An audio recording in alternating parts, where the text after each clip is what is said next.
It is a still night. The water has barely had a voice all evening, just the small, occasional sound of it remembering the stones. And the air has that settled quality it takes on maybe a dozen nights a year, where nothing out there is moving enough to be worth listening to, and the loudest thing in the room is the fire, which is not saying much. I have known the other kind, nights when the rain comes down hard enough to fill the whole cabin with the sound of it, and the thunder walks in off the water and stands over the roof a while. Those come too, in their season.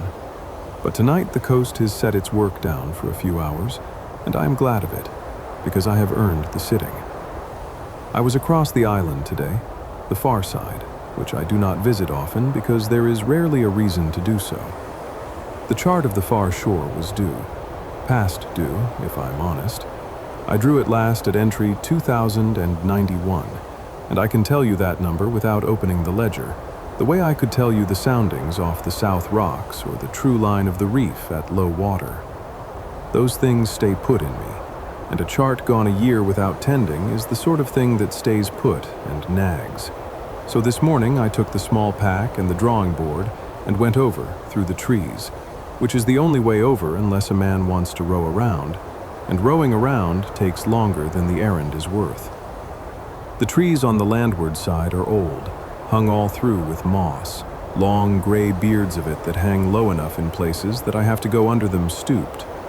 Walking there is a different kind of quiet than the water's quiet, closer, more overhead, the sort of quiet that has a ceiling to it. The path is mine, in the sense that my feet made it and nobody else's feet are here to keep it, and it wanders more than a path drawn on purpose would, because I laid it down over many years of taking whichever way looked driest at the time. There is a root near the middle of it, the one I caught my boot on so often in the early years, in every season, wet or dry, until I came to know it the way you come to know the one loud stair in a house. I step over it now without looking. I could not tell you the last time it caught me. The far shore itself gave me a plain day's work. The beach there has shifted the way beaches do. A few of the rocks I use for bearings have not moved at all, which is what I keep them for. And the little hooked cove at the north end has silted in more than I expected, but not more than makes sense. I measured, I drew, and I ate where I always eat when I come, on the flat rock above the tide line that has been my table on that shore for longer than I can rightly account for. The new lines will go into the fair copy tomorrow or the day after. None of them will surprise anyone, least of all me. It is the kind of charting that is mostly a way of saying to an island, I am still paying attention, and having the island say nothing back, which is the answer I prefer.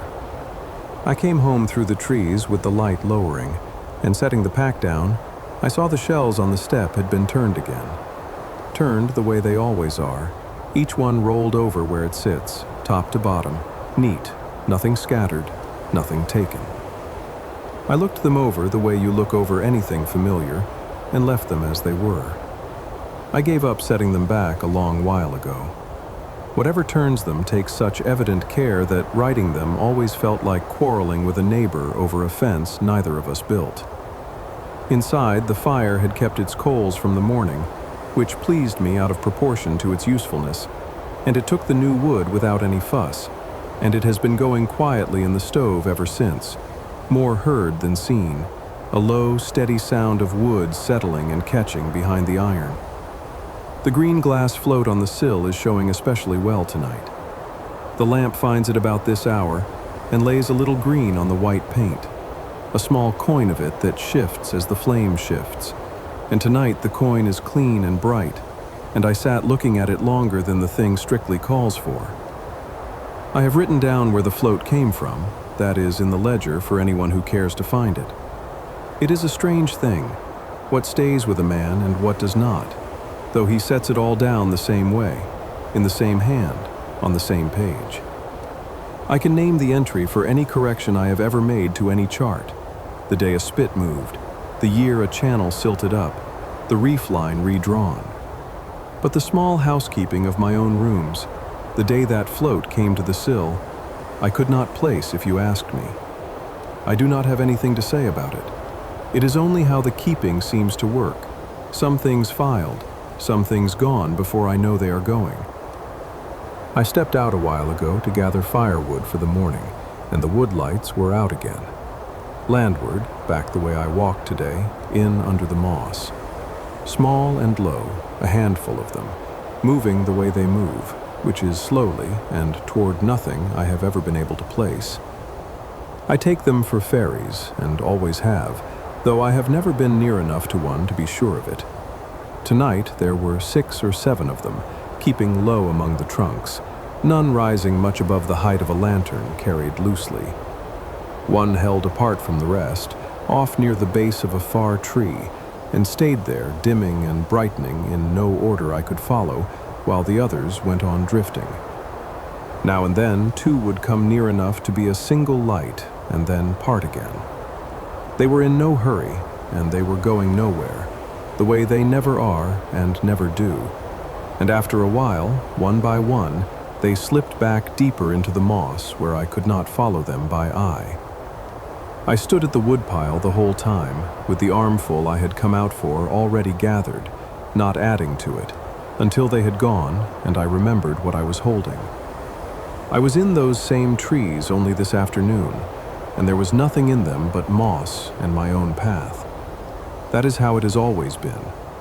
I walk the woods in the daylight on my errands, and they are only trees, and then some evenings I open the door and the lights are in among them, and I have never once been in the trees at the hour they choose to be there. We keep different times, the lights and I, and have for years, and it has never seemed worth the trouble of arranging otherwise. The window in front of me is dark water and nothing else tonight. The reef is having one of its quiet spells, and that is its own affair.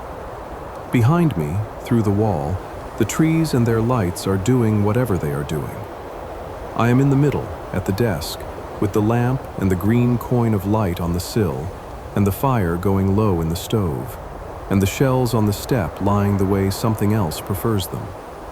Some of this will be just the same tomorrow, and some of it will have shifted a little while I slept, the way the far shore shifts between one charting and the next. There is no telling beforehand which of it will have moved. I notice the ink in my pen is getting low again. I filled it once already tonight, and I do not think I will bother a second time.